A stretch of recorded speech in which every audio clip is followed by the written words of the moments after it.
Hey guys, what's up? So ito po ang pambansang batang kalye ng Pilipinas at kayo po ay nanonood sa aking YouTube channel. So for today's video po, ang pag-uusapan po natin ay paano nga ba makakakuha ng legitimate big man ang Barangay Ginebra. So meron pong dalawang paraan para makakuha ng big man ang Barangay Ginebra. At parehas yan ay makukuha nila via trade. So unahin na po natin ang trade na sinasabi po natin. So, of course, ang isa po sa possible na available big man ay si Tristan Standhardinger. Alam naman po natin na galing na po yan sa Ginebra. Na-trade po yan kapalit ni na Stephen Holt, Isaac Go at yung third overall pick ng Terra Firma, kapalit ni Sistan at ni Stanley Pringle at ng 7th overall pick ng Barangay Ginebra. At yun nga, so at nakita naman po natin na medyo nanlata or sabihin na natin na wala nang gana si Tristan Standhardinger at nung napunta siya sa Terra Firma, as in hindi na siya ganun ka-aggressive, do naglalaro pa rin siya. And in the end, eto nga, kumbaga parang nag-aano na siya ng early retirement, parang yun yata yung gusto niya. Pero yung rights ay nasa Terra Firma pa rin. So, paano nga ba nila makukuha? So, pabalik si Tristan Standhardinger. So, of course, via trade. So, yan naman ay kahit ayaw ni Sistan. So, kumbaga yung rights ay na-trade sa Ginebra. So, aayusin po yan ng Ginebra. Si Coach Al Francis Chua, siya na pa yung makikipag-usap at siya naman talaga yung negotiator pagdating sa SMC. And of course, magre-release ng player ang Ginebra. So, hindi naman yung value ni Sistan na hindi naman pang bench player. Of course, ang i-release ng Ginebra ay pang superstar. Nakadepende po yan kung paano magiging fair yung trade. So, ang isa po sa mga naiisip natin na maaari maging trade asset ng Barangay Ginebra ay si Maverick Ahanmisi or si Jeremiah Gray. Pwede rin naman yung kanilang first pick. So, kaya lang, medyo lugi. Pero nakadepende nga po yan kung ano yung mga at sino-sino yung mga player na bibitawan ng Barangay Ginebra para lang makuha pabalik si Tristan Standhardinger. At kung makukuha nila pabalik si Tristan Standhardinger, makakasama niya si RJ Abarrientos at si Stephen Holt at si Troy Rosario. Yun yung mga nadagdag sa Ginebra noong wala pa si Sistan, ayan yung mga wala sa Ginebra, pero ngayon ito yung mga nadagdag sa Ginebra. At I'm so excited kung mapapabalik si Sistan kasi maganda yung magiging kampanya ng Ginebra kasi ito lang naman ang kanilang yung kumbaga wala silang panapat. So may dugong never say die din talaga itong si Tristan Standhardinger kasi nakikipagpalitan nga ng mukha. He's ay 6'8 or 6'9 guy na malaki ang katawan. Though medyo kailangan i-improve ni Sistan ang free throw shooting niya, pero may mga times na talaga namang shooter din sa free throw. And at the same time ay veterano na po si Tristan Standhardinger at kailangan po ng Ginebra yan pagka nakaharap nila ang malalakas na team katulad ng San Miguel Beermen, ng katulad ng Meralco na parati silang tinatalo at the same time yung TNT na talagang tumalo sa kanila ng 3 magkakasunod na kampyonato. At yan ang gigil-gigilang Ginebra na makabawi talaga sa TNT. So, at ibang usapan na po ngayon. So, kung yung 3 beses na natalong Ginebra ay import laden na lahat si Ronde Hollis Jefferson, this time walang import, walang Justin Brownlee na tutulong sa opensa, pero meron silang Tristan Standhardinger. So yun yung una. Pangalawa, so alam naman po natin na kahapon ay lumabas na yung balita na ito pong itong Terra Firma again ay napa sa kanila yung first overall draft pick. So yun nga. So at 329 win losses record. So of course binigay na sa kanila yung first overall draft pick. So paano nga ba ano nga ba ang mangyayari para makuha nila makakuha sila ng big man. So ganito lang po yun. So alam naman po natin na si Quintin Meliora Brown, yung naglaro sa UP, nagpahayag siya na gusto niya maglaro sa Barangay Ginebra kung magkakaroon siya ng pagkakataon.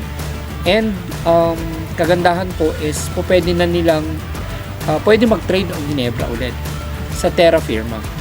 Kailangan lang nila is gandahan yung trade, gandahan yung offer para sa kanila mapunta yung number 1 draft pick. And kung sakasakali na makukuha nila yung sa trade, pwede nilang kausapin si Quintin Meliora Brown na magpa-draft, mag-apply sa draft para may assurance sila na makukuha na nila si Quintin Meliora Brown. By the way, si QMB kasi is a 6'10", 246 pounds. So alam naman natin na shot blocker talaga to at nag-average din to ng double-double. Kumbaga malaking tulong ang magagawa niya with 6'9" Japet Aguilar, tapos may 6'7" Troy Rosario ka, plus Quintin Meliora Brown sa gitna, and he is a 25-year-old guy. So sobrang bata. Imagine si Junmar Fajardo, 35 years old na, pero malakas pa rin. Pero ganyan-ganyan nag-umpisa si Junmar. So what more kung ito si Quintin Meliora Brown na medyo advanced na yung kanyang knowledge pagdating sa basketball, at nakita nyo naman yung pangangatawan ni QMB na talaga namang maganda yung pangangatawan, yung build niya. At the same time, mahaba yung span niya. So dalawang shot blocker, parang siya, mas mabilis na version ni Greg Slaughter. At the same time, malakas yung pangangatawan. So yan ang inaabangan natin. At ang tanong lamang ay paano, sino-sino yung mga bibitawan again ng Ginebra. So of course, he is a rookie, but mas bata. So kaya yung bibitawan ng Ginebra ay na players, of course ang naiisip ko pa rin dyan si Maverick Amisi kasi mataas pa yung market value niya. Jeremiah Gray doon, though meron siyang mga iniindang injury, pero alam naman natin kung healthy si Jeremiah Gray ay talaga namang malakas ang niya, shooting, may penetration, maganda rin ng defense. So yun yung mga tinitingnan natin. So hindi natin alam kung sino ang mga bibitawan ng Ginebra, pero yan ang isa sa dalawang way para makakuha sila ng legitimate big man. Pwedeng yung veterano, si Sistan, pwede naman yung rookie. So pero ang pinaka the best na magagawa ng Ginebra, kung magbibitaw ka na rin lang ng superstar, ay kuhanin mo na yung rights sa Terra Firma lang naman ang kausap mo. So kuhanin na nila yung rights kay Sistan, tapos kuhanin nila yung first overall draft pick para meron siyang veteran at meron siyang rookie na magaling, na malaki din. So kung makukuha ng Ginebra yan, imagine niyo mapapabilik nila si Christian Standhardinger. So unang-una, magkakaroon ka ulit ng veterano. Okay? Tapos pagpasok ng draft pick, magkakaroon ka naman ng rookie na isa pang malaki. So lalaki yung lineup ng Ginebra with Japet Aguilar, Troy Rosario, Jamie Malonzo, tapos sasama mo pa ng Christian Standhardinger, tapos sasama mo pa itong si Quintin Meliora Brown. Ang ganda ng frontline ng Ginebra. Tapos sasamahan mo pa siya ng mga guards na katulad nila Scottie Thompson, Stephen Holt, RJ Abarientos. So alam ko babalik si LA Tenorio, hinahapan-hapan lang nila ng paraan. Tapos babalik itong si Jason David. So maganda rin yung shooting, maganda yung defense. So sana mapalaro si John Pinto at saka si Von Pesomal. So nandyan din si Raymond Aguilar, Aljon Mariano, si Ben Adamos. So maraming gaganda yung lineup. Magiging kumpleto bigla ang lineup ng Barangay Ginebra. At the same time, balance na. May mga veterano, at the same time may mga rookie na hindi lang basta rookie, kundi talagang magagaling na rookie po ito. So yun lang ang aking opinion, and sasabihin ng iba ng mga Ginebra haters na sobrang suga pa sa players ang Ginebra. So hindi naman. So strategy lang, kumbaga. At the same time, nasa PBA din yan kung aaprubahan nila or i-revise yung trade. So kasi kung inaprubahan nila, that means approve sa lahat. Approve kay commissioner. So ganun yun. Ngayon, kung sinasabi nilang under the table, may mga ganyang issue, so wala na po tayong magagawa dyan. At kung sakaling totoo man o hindi, ay wala naman tayong pruweba na may ganung usapan, though marami nagsasabi. So pero isi-set aside na natin yan. Ang isipin natin paano po magkakaroon ng legitimate center din ang Ginebra. So ito nga po yung dalawang way.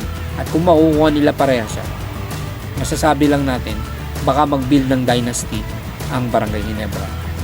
So abangan po natin, nalalapit na po ang trade deadline, nalalapit na rin po ang playoff, at ako po excited na makita ulit ang Ginebra na merong Christian Stan Hardinger versus sa TNT na inaambisyon nilang makuha ang prestigious Grand Slam. So again, ako ang inyong ito po ang inyong pambansang batang kalye ng Pilipinas. Kayo po ay nanonood sa aking YouTube channel. Mabuhay po kayong lahat. Peace.